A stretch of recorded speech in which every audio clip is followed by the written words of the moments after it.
Le Saint-Esprit ne prit pas simplement en ce jour de la Pentecôte le gouvernement des choses. Il n'en a pas été ainsi. Le Saint-Esprit a toujours eu la responsabilité de toutes choses. Il gouvernait au moment de la création. L'Esprit de Dieu se mouvait au-dessus des eaux. Genèse 1-2. Tout au long de l'ancienne dispensation, le Saint-Esprit était actif. Il était présent non seulement en type, en symbole et en figure, mais souvent dans une réelle puissance et une sagesse véritable, dotant les hommes. Il était là, surveillant et dirigeant tout au long du chemin.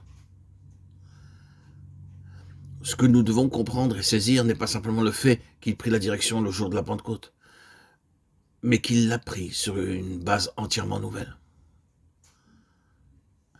Un changement très important en ce qui concerne la base d'opération par le Saint-Esprit eut lieu ce jour appelé le jour de la Pentecôte, Shavuot en traduction littérale hébraïque, le 50e jour.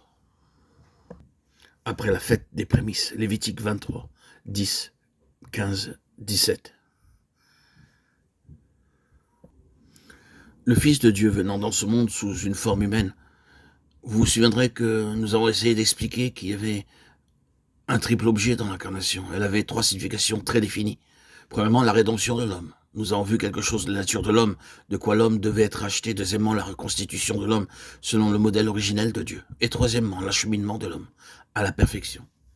Ces 3 choses ont été entreprises par le Fils de Dieu sous le titre de Fils de l'homme et en lui-même personnellement. Elles ont été rendues réelles. Il n'a pas été seulement le Rédempteur, mais il a été lui-même la rédemption. La rédemption a été personnifiée. Ce ne fut pas seulement ce qu'il fit, mais ce qu'il fut en tant que modèle de l'homme racheté. Est-il nécessaire que je sauvegarde ce que je suis en train de dire?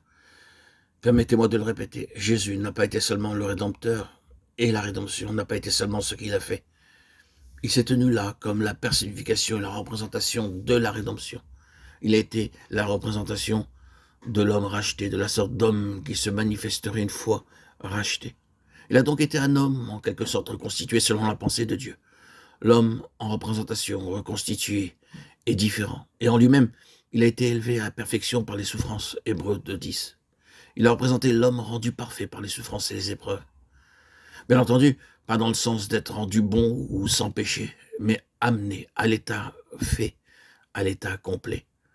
Nous devons toujours nous rappeler que le mot parfait dans la Bible n'indique pas simplement un état. Il parle de mesure, de maturité, d'état complet, de l'état de celui qui est propre et bon à tout, de ce qui a été mené à bonne fin, ou d'une réalisation finale de quelque chose.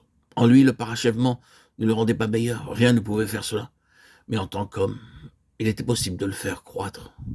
Et il a grandi, effectivement. Nous avons remarqué qu'à 2 reprises, il a été dit à propos de son jeune âge, d'abord jusqu'à l'âge de 12 ans et d'autre part après cet âge, qu'il croissait en sagesse, en stature, que la grâce de Dieu était sur lui et qu'il était en faveur auprès de Dieu et des hommes. Luc 2, 40, 52. Il grandissait et par la suite, quant aux 3 années et demie, quel développement de patience, de foi, d'amour. Il était l'homme parachevé, élevé à la perfection par la souffrance. C'est-à-dire qu'il a été rendu complet. Voilà ce qu'est l'incarnation. Ainsi, par la venue du Saint-Esprit à la Pentecôte, il a rendu réelle la signification de l'incarnation de notre Seigneur, dans toute la mesure où cette incarnation se rapporte à l'humanité pour rendre effective la signification de la vie terrestre de notre Seigneur, pour rendre efficace la signification de la croix, pour réaliser la signification de sa résurrection, pour accomplir la signification de l'ascension